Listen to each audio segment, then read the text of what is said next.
네, 오늘은 창세기 6장 1절에서 8절 말씀과 마태복음 24장 36절에서 39절 두 군데 말씀을 중심으로 하나님의 은혜를 함께 나누겠습니다.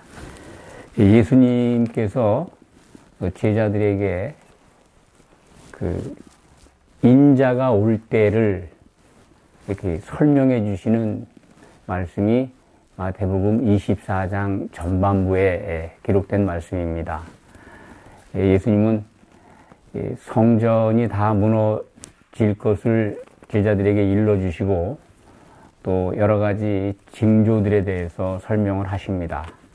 그러면서 이제 인자가 올 때의 그 상황을 좀 더 구체적으로 구약 성경을 예를 들어서 인자가 올 때는 노아의 때와 같다라고 설명을 해 주셨습니다.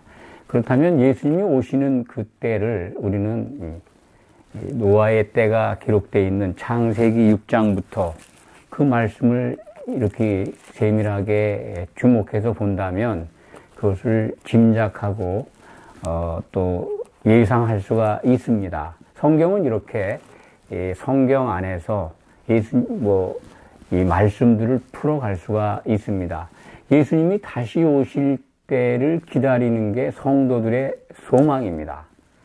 우리가 예배로 모이는 것도 또 하나님께 이렇게 모여서 찬송하는 것도 다 예수님이 오시는 것을 사모하고 기다리는 그러한 그 믿음의 행위들 그 가운데 있는 겁니다. 하나님이 기뻐하시는 게 뭔가를 살펴보는 것들, 하나님이 기뻐하시는 것을 행하려고 노력하는 것들이 성도들의 그 사명 가운데 있는 겁니다. 우리가 예배를 왜 드립니까? 우리가 예배를 드리는 목적이 하나님을 기쁘시게 하려고 하는 것입니다. 하나님을 기쁘시게 하려면은 하나님의 뜻과 목적을 알아야 되고, 하나님의 뜻과 목적을 안다면 이 성도들의 믿음 생활은 정말 하나님을 기쁘시게 하게 될 겁니다. 이렇게 예배를 모인 것, 하나님을 기쁘시게 하기 위해서 모인 것이고 그 기뻐하시는 그 내용을 알기 때문에 모이는 겁니다. 하나님이 기뻐하시는 것은 아담이 혼자 있는 것이 좋지 않다라고 하신 창세기에 기록된 말씀을 기억하시면 됩니다. 하나님은 아담이 홀로 있는 건 좋지 않다. 좋지 않다. 나쁘다는 겁니다. 기뻐할 수 없다라는 말씀입니다. 그렇기 때문에 창세기에 기록된 하나님이 기뻐하지 않는 것, 그것을 우리가 기억한다면, 그렇다면 하나님이 기뻐하시는 것은 아담이 돕는 배필을 얻는 것이라는 하나님의 그 목적상을 우리가 알게 됩니다. 우리가 예수님을 기다리는 것은 그 하나님이 세우신 뜻을 완성하기 위해서 이 오실 자의 모형인 예수님이 다시 오셔서 자신의 돕는 배필, 아내를 얻기 위해서, 아내와 결혼하기 위해서 오시는 겁니다. 그것을 우리는 소망으로 삼고 이렇게 주일마다 또는 기회 있을 때마다 모여서 하나님을 경외하고 하나님을 찬송하고 하나님이 기뻐하시는 것들을 바라보는 그런 예배에 임하고 있는 겁니다. 오늘도 그래서 우리가 모인 겁니다. 하나님을 기쁘시게 하기 위해서. 그렇다면 예수님이 오늘 마태복음 24장에 36절에서 39절 말씀만 우리가 같이 봉독을 했습니다만 인자가 올 때를 설명하신 그 말씀을 주목해서 본다면 창세기 6장으로 돌아가지 않을 수가 없습니다. 인자가 올 때 노아의 때와 같을 것이다. 그 의미가 뭘까요? 노아의 때와 같다 하는 것. 예수님이 하신 말씀, 그것은 노아의 홍수가 갑자기 들이닥친 것이 아닙니다. 그러니까 갑자기 임해서 그냥 순식간에 쓸어버린다 그런 말씀이 아닙니다. 그럼 예수님이 노아의 때와 같다고 하신 말씀이 뭘까요? 그것은 그 당시 홍수 전에 있었던 그 땅에 사는 사람들의 모습과 연관지어서 생각하면 됩니다. 예수님이 오실 때의 그 상황은 노아의 홍수 때와 같은 그런 때가 있을 때 오신다는 겁니다. 노아의 때, 그것은 조금 전에 말씀을 드렸습니다만 창세기 6장에서부터 9장 사이에 자세하게 기록되어 있습니다. 창세기 6장에는 노아의 홍수가 무엇 때문에 일어났는가를 우리에게 일러주고 있습니다. 이것을 그냥 건성으로 성경을 읽으면 발견하기가 어렵습니다. 물론 성경을 건성으로 읽는 분은 없을 겁니다. 그런데 그것이 정확하게 들어오지 않고 있다. 그렇다면 뭔가 잘못된 겁니다.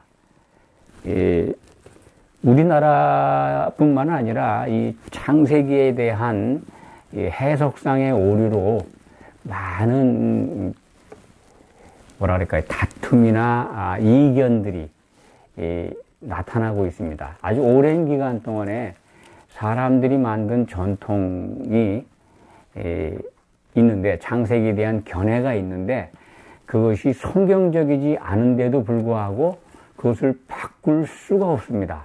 바꿔지지가 않습니다. 오늘 말씀은 매우 중요합니다. 전통적으로 우리가 귀에 익숙하게 들어온 것과는 다릅니다. 그렇기 때문에 불편해 하시는 분들도 있을 겁니다. 먼저 우리는 창세기에 기록되어 있는 말씀 가운데 이 건성으로 보지 말고 이 기록된 말씀을 아주 꼼꼼하게, 그리고 단어 하나의 그 차이의 의미를 생각해 보면서 성경을 대해야 될 줄 믿습니다. 특히 국어 시간 같은 분위기도 있을 수 있습니다. 오늘 말씀 가운데 이 창세기 6장에 나타나는 그 하나님의 아들들과 사람의 딸들, 이것을 이해하려면은 창세기 1장으로 돌아가야 합니다. 창세기 1장에 돌아가서 1장 26절과 27절에 기록된 말씀을 아주 자세하게 살펴보아야 합니다. 제가 한번 읽어드리겠습니다. 창세기 1장 26절, 27절. 하나님이 이르시되 우리의 형상을 따라 우리의 모양대로 우리가 사람을 만들고, 여기까지 먼저 한번 생각을 해보겠습니다. 하나님께서 이 삼위일체 하나님, 우리라고 그랬죠. 하나님이 그러니까 삼위의 복수입니다. 하나님, 나의 형상과 나의 모양이 아니라 우리의 형상과 우리의 모양, 삼위일체 하나님이신 것을 알게 합니다. 그런데 여기에 형상을 따라 우리의 모양대로, 형상과 모양이 같은 의미가 아니라는 것을 기억해야 합니다. 형상과 모양 두 가지가 지금 등장하고, 우리가 사람을 만들고, 사람을 만든다는 말씀을 하셨습니다.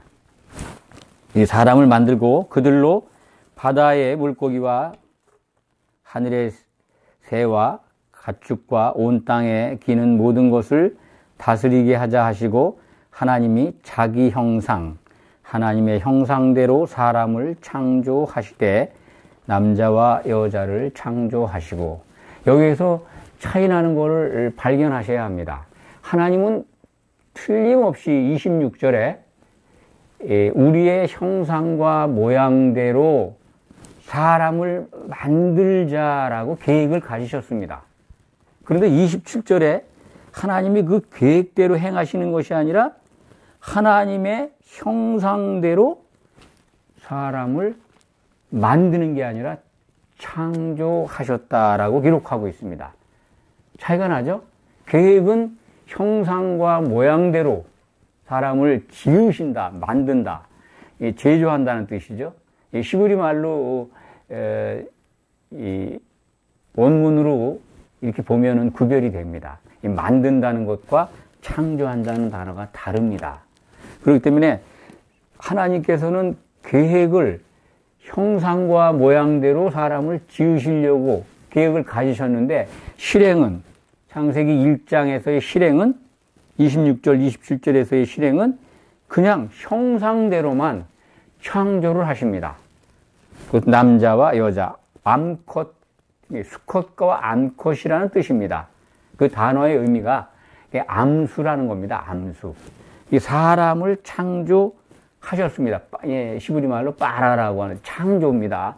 이 제조, 만드는 거는 아싸 한다라고 아짜로 빚는다라는 단어로 쓰입니다만은 어쨌든 그 단어가 구별되어 있습니다.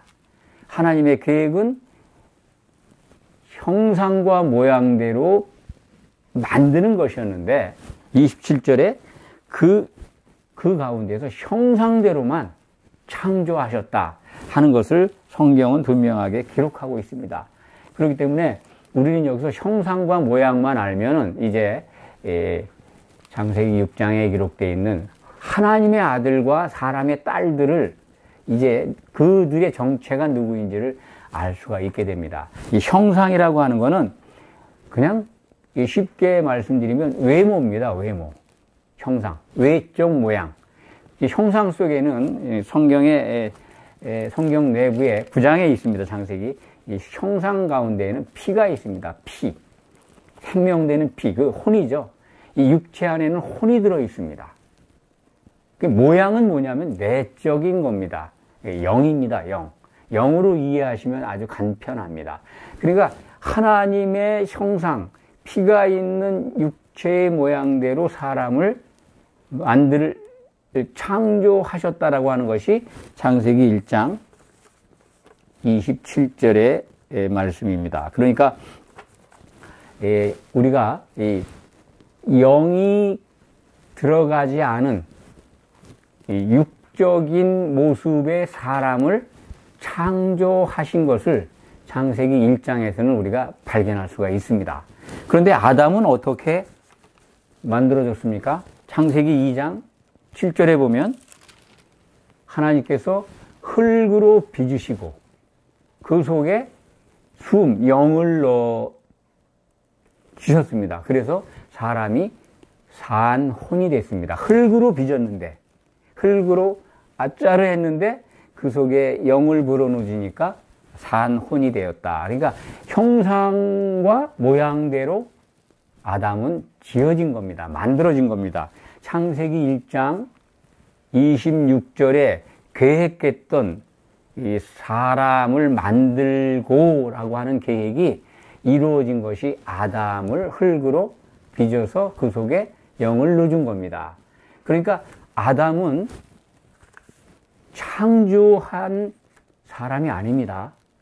하나님은 창조한 인간과 흙으로 빚은 아담을 이렇게 따로따로 땅 위에 살도록 이렇게 창조와 제조를 하셨다 하는 것을 우리는 창세기 1장과 2장을 통해서 알 수가 있습니다.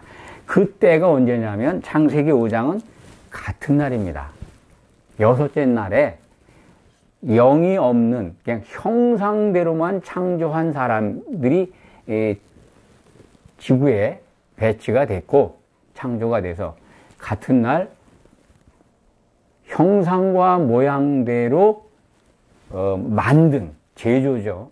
그러니까 창조가 아닙니다. 만든 하나님의 영을 담은 아담이 출현했다 하는 것을 창세기 1장부터 우리는 5장까지 사이에서 확인할 수가 있습니다. 그러니까 이 6장에 우리가 노아의 홍수 때에 홍수 전에 나타난 상황을 이해하기 위해서는 지금 제가 말씀드린 국어 공부 같은 말씀인데 이 형상과 모양, 창조와 제조 이런 것들을 알아야 합니다. 그리고 또 이 사람과 아담에 대해서 또 구별할 줄 알아야 합니다. 히브리 말로 사람과 아담 이게 같은 말입니다. 아담이라는 게 사람도 아담입니다. 흙에서 나왔다라는 뜻이 되는데 이 아담의 우리 조상 아담은 고유명사입니다. 그래서 그 번호가 다릅니다. 이 성경 단어 사전에 보면.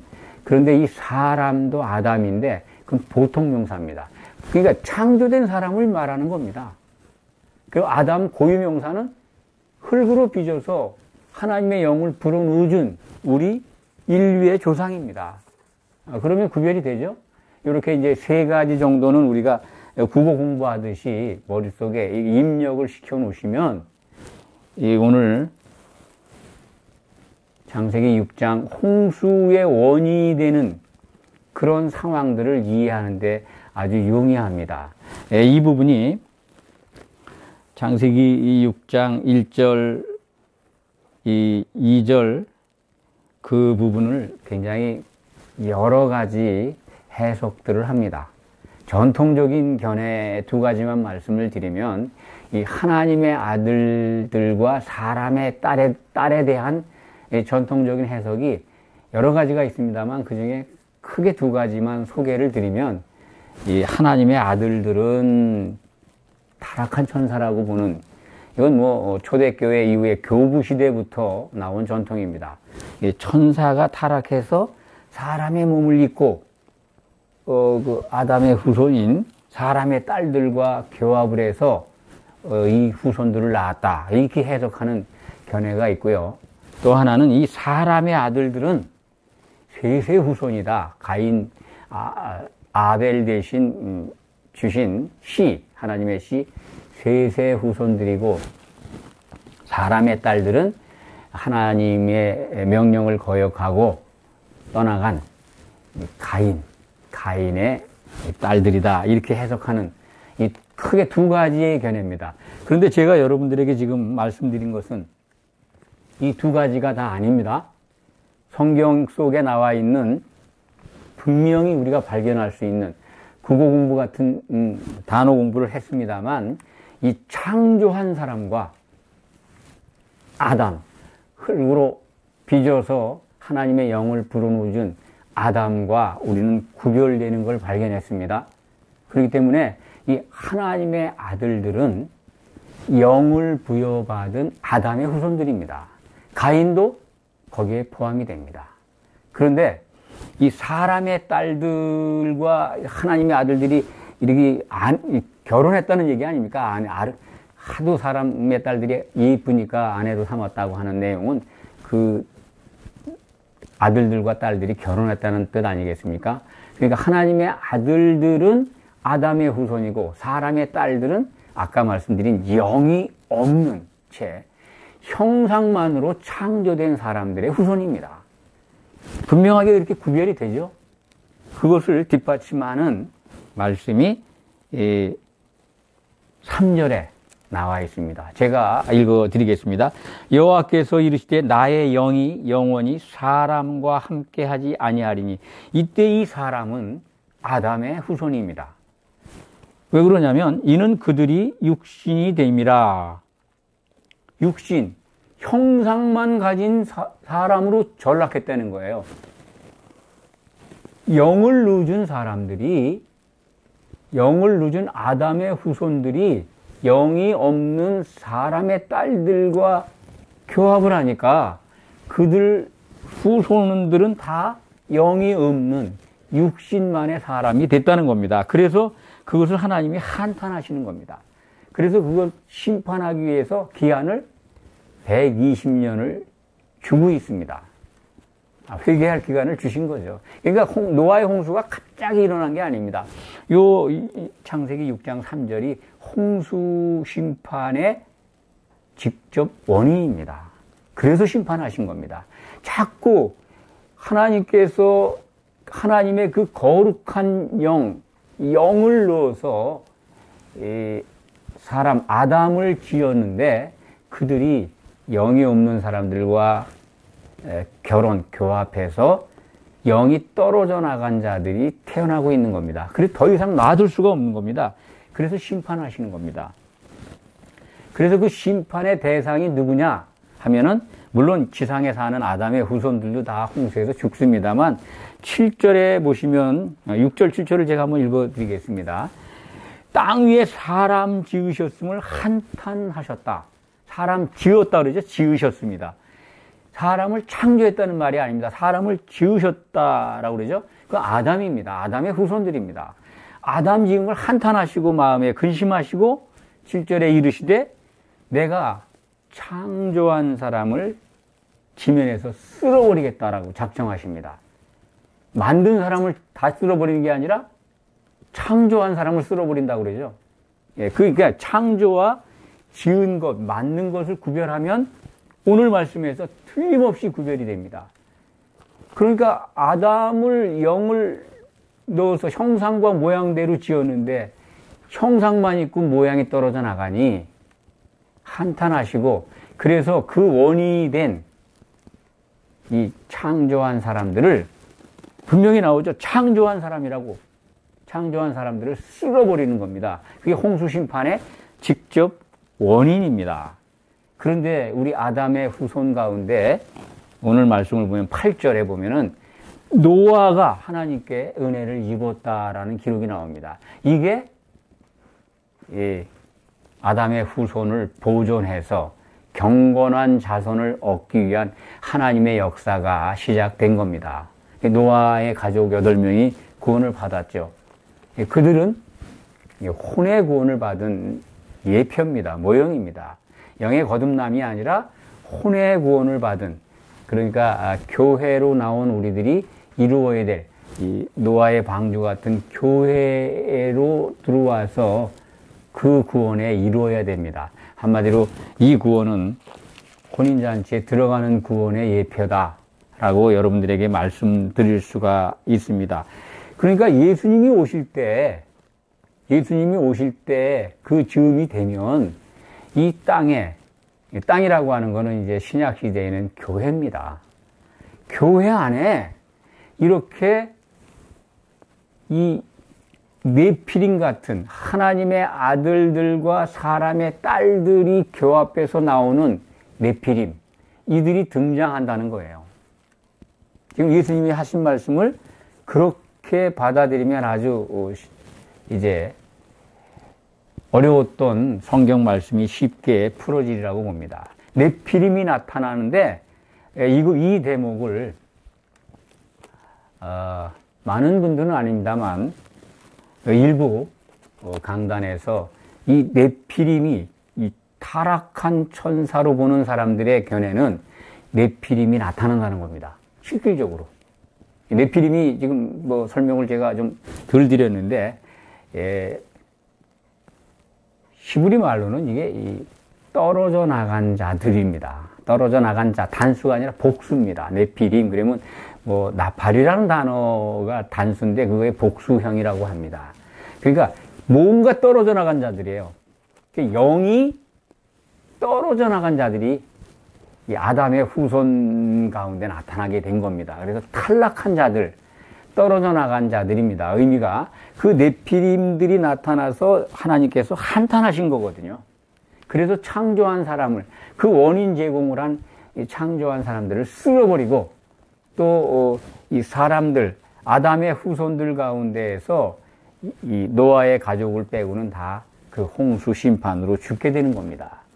이 네피림을 고대에 오늘 말씀해 보면은 용사라, 참 고대에 명석 있는 사람들이야, 거인들이었다고 합니다.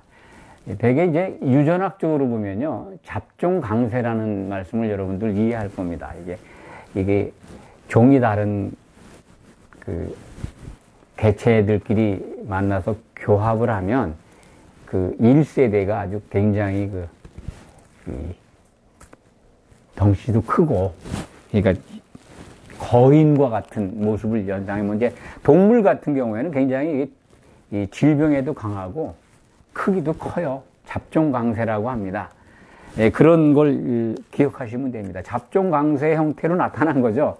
하나님의 아들들, 아담의 후손들과 이 창조된, 그러니까 이 빠라해서 그냥 창세기 1장 26절에 형상대로 그냥 창조한 그 사람들의 후손인 그 딸들이 교합하니까 네피림이 나타난 겁니다. 그러니까 홍수 직전에 이 네피림들이 나타나 있었다는 것을 우리는 창세기 6장을 통해서 알 수 있는 겁니다. 노아의 때와 같다는 것은 예수님이 오실 때, 그와 같다는 것은 예수님이 오실 때쯤 되면은 교회 안에 이렇게 실질적으로 육적인 네피림이 아니라 영의 이상이 생긴 사람들이 나타난다는 겁니다. 이걸 타락한 천사로 보는 사람들의 견해는 실질적으로 천사들이 타락해가지고 예수님 오실 때 되면은 이 땅에 나타나가지고 네피림 같은 그 거인들이 나타난다라는 견해를 갖고 있는 분들도 있습니다. 성경적이지가 않습니다.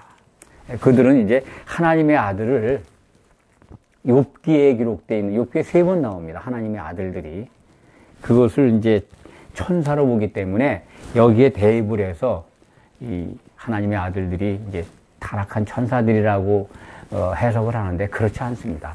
천사들은요, 하나님께서 구원받을 상속자들을 위해서 창조한 존재들입니다. 히브리서 1장에 기록이 되어 있습니다. 구원받을 자들, 그 상속자들을 위해서 우리에게 보내진 영계에 속해서 눈에 보이지 않게 활동하는 존재들입니다. 이 천사들의 타락은 사탄 마귀가 타락할 때 그를 추종해서 떨어진 같이 따라온 그 타락한 천사들, 그 귀신입니다. 성경에서 보면 귀신들입니다. 그들이 활동하고 있죠. 그런데 추가적으로 천사 가운데 타락을 해서 이 땅에 와가지고 사람들과 결혼해서 네피림을 낳는다라고 하는 견해, 그런 주장은 성경적이지가 않습니다. 그런 주장이나 그런 해석에 빠지지 마시기 바랍니다. 시간 낭비하지 마시기 바랍니다. 중요한 거는 우리는 예수님이 다시 오시는 것을 바라보는 성도입니다. 그러니까 예수님이 다시 오실 때를 지금 설명하는데 그 타락한 천사들이 와서 뭐 네피림이 나타날 거야 이 말씀하신 게 아닙니다. 노아의 홍수 때의 상황을 잘 살펴봐라. 그러면 예수님은 내가 올 때 교회 안에 이렇게 이 영의 거듭난 자들이 교회 안에 들어와서 이 거듭난 자들이 예수님의 몸으로 교회로 이렇게 세워져 가고 하나가 되어야 되는 과정 속에 있어야 되는데 그렇지가 않고 뭐 거듭나지 않은 자들이 들어와 있기도 하지만 거듭났다고 교회에 들어와 있지만 변질된다는 겁니다. 양이라고 교회에 와서 우기고 있는데 염소라는 겁니다. 그게 이제 신약성경에 마태복음 25장에도 나오지 않습니까? 예수님이 재림하셔서 그리스도의 심판 법정을 이렇게 심판하고 계신데 법정에서 그 염소와 양을 가르지 않습니까? 그 염소들은 다 주여주여 하지 않습니까? 그게 영이 거듭난 자들이 영이 이상해지는 경우, 탈락하는 경우가 있다는 겁니다. 또 거듭나지 않은 자들이 교회에 들어올 수도 있습니다. 그건 가라지죠. 가라지들은 교회 안에 들어와서 추수 때까지 그냥 내버려 둡니다. 회방꾼들이죠. 그것도 뭐 신약 성경에 다 기록이 되어 있지 않습니까? 이 심판이 있다는 걸 예수님은 여러 부분에서 강조하고 있습니다. 노아의 홍수 때와 같은 인자의 임함을 설명하신 예수님의 의도를 우리는 오늘 말씀을 통해서 잘 생각해 봐야 합니다. 이 천사가 타락해서 사람들의 딸들과 결혼해서 네피림 거인이 나왔는데 그들이 뭐 대단히 힘도 세고 능력도 있고 용사라고 그러잖아요. 명성이 있다고 그러지 않습니까?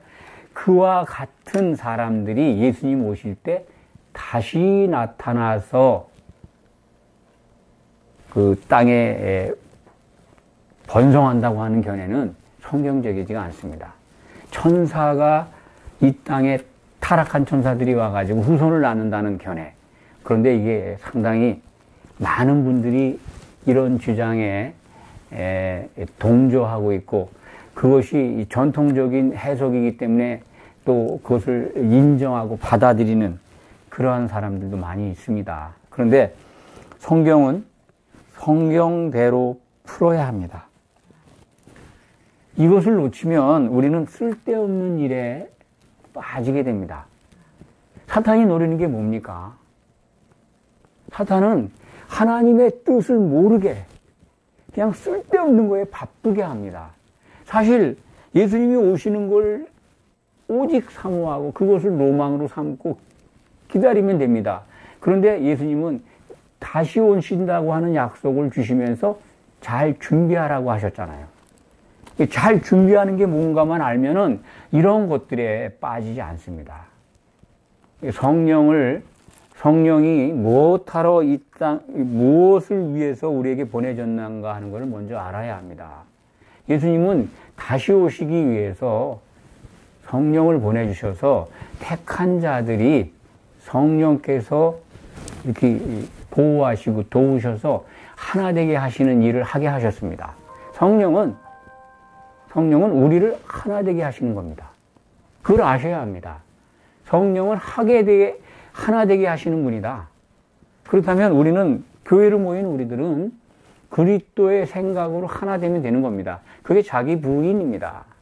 성령 안에서 한 몸을 이루어가는 겁니다. 예수님은 성령 안에 있는 자들을 한 아내의 지체로서 다 받아들여서 한 아내로 단장시켜서 결혼하실 겁니다. 예수님이 두 번째 오시는 목적은 그겁니다. 결혼하러 오시는 것이고 결혼하기 전에 심판을 하신다는 겁니다. 그 네피림과 같은 신앙생활을 한 사람들, 떨어져 나가는 거죠. 네피림이 그냥 영이 없이 떨어져 나간 자들이 아닙니까? 영을 받은 아담의 후손들 가운데서 창조된 사람들과 붙어가지고 영이 떨어져 나가는 겁니다. 그런데 거듭난 예수님의 그 십자가의 은혜로 장대에 매달린 노뱀을 바라봐서 영이 거듭난, 영이 살아난 자들, 그들 가운데 영의 이상이 생기고 아니면 교회에 들어와 있다고 하지만 거듭나지 않은 자들, 그들 다 주여 주여 불렀지만 다 탈락한 자들, 실족한 자들이라는 겁니다. 그래서 예수님은 마태복음 5장 또 18장에 실족하는 자들이 지옥에 던져진다라고 경고하시지 않습니까? 예수님이 오실 때 인자의 때에 심판을 위해서 오신다.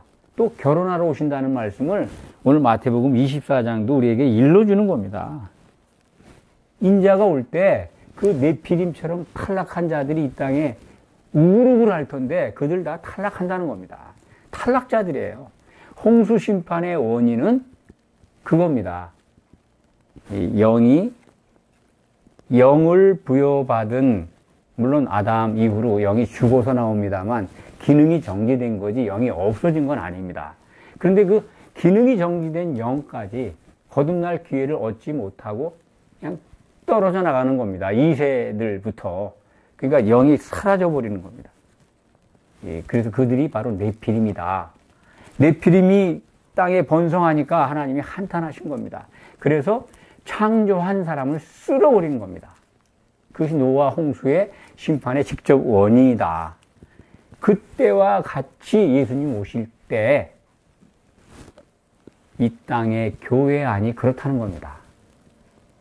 천사가, 타락한 천사가 나타나서 진짜 육체적으로 거인 같은 네피림이 등장한다는 뜻이 아니라 영이 탈락한 자들이, 영의 이상이 생긴 자들이 교회에 들어와 있다는 겁니다. 그들 다 어떻게 됩니까? 실족한 자로서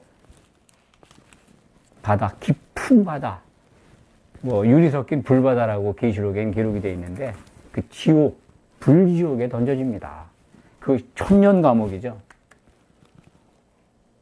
탈락하지 않고 노아의 방주, 노아의 가족처럼 노아의 방주, 온전한 교회를 이룬 한마디로 성령의 기름을 준비한 지혜로운 다섯 처녀들은 혼인잔치에 들어가고, 그래서 그들은 천년왕국 동안에 그리스도와 더불어 왕노릇하게 되는데, 그렇지 않고 이렇게 네피림 탈락자들은 천년 동안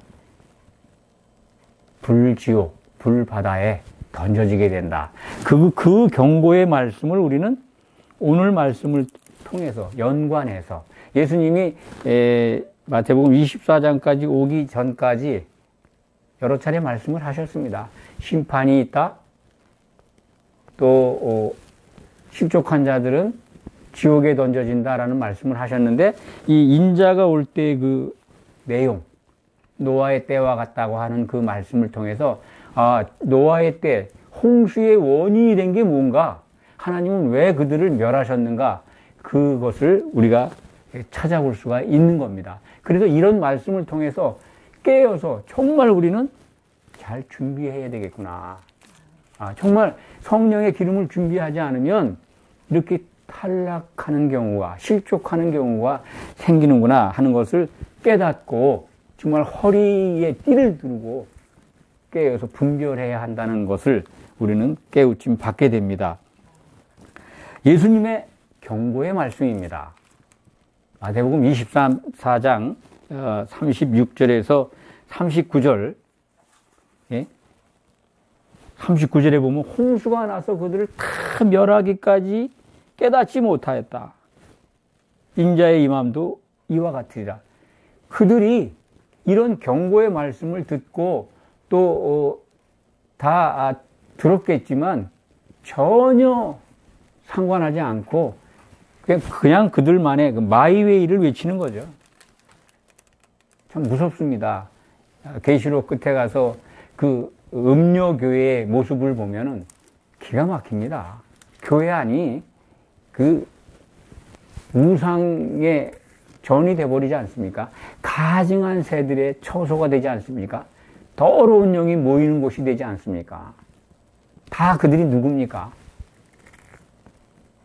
영이 탈락한 자들을 미혹하고 있는 사단의 수절들이지 않습니까? 그들을 쫓아가는 거예요.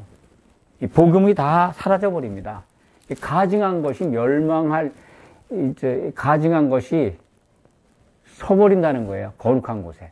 예수님이 일러주지 않습니까? 다니엘서에 기록되어 있는 말씀을 인용해서 거룩한 곳, 교회 강단에 멸망에 가증한 것이 쓴다. 사탄의 말이 교회 안에 들어와서 거기에 들어와 있는 사람들을 미혹하고 실족해 하고 그들은 다 탈락자가 되게 한다는 겁니다. 예수님이 오실 때 교회의 상황이 그렇습니다. 오늘 말씀을 적용하면 그것을 우리는 마태복음을 통해서 깨달을 수가 있습니다. 말씀을 정리합니다. 우리들은 영이 살아나서, 영이 죽은 상태가 아니라 거듭나서 교회에 들어와 있는 성도들입니다. 성도가 바라볼 곳은 예수님이 오시는 겁니다. 그게 소망입니다. 오실 때 혼인잔치에 들어가도록 성령의 기름을 준비하는 겁니다. 우리가 해야 될 일은 그것입니다. 타락한 천사가 와서 교회를 어지럽힌데 이런 말에 휩쓸려서 미혹되지 마시기 바랍니다. 성경적이지가 않습니다. 우리는 반드시 성령의 기름을 준비해서 이기는 자가 되어서 주님과 더불어 아버지 하나님을 찬송하는 그러한 승리자가 되어야 합니다. 이러한 복이 여러분에게 있기를 축원합니다. 기도하겠습니다. 아버지 하나님 감사합니다. 노아의 때와 같이 인자의 임함도 그러하리라고 하신 말씀을 받았습니다. 참으로 어느 때인지 우리가 성경을 통해서 나름으로는 짐작할 수 있습니다만 아직은 우리에게 선명하게 보이지는 않습니다. 7년 환란이 지나고 주님이 오신다고 하는 말씀을 믿습니다. 그때 우리가 참으로 주님을 기뻐하며 맞이할 수 있도록 우리 모인 성도들이 성령의 기름을 준비하기를 원합니다. 우리가 참으로 거듭나서 그 소망을 갖고 이렇게 예배로 나왔습니다. 오늘의 우리를 받아주시고 승리할 수 있도록 지켜주시옵소서. 예수 그리스도의 이름으로 감사드리며 간절히 기도하옵나이다. 아멘.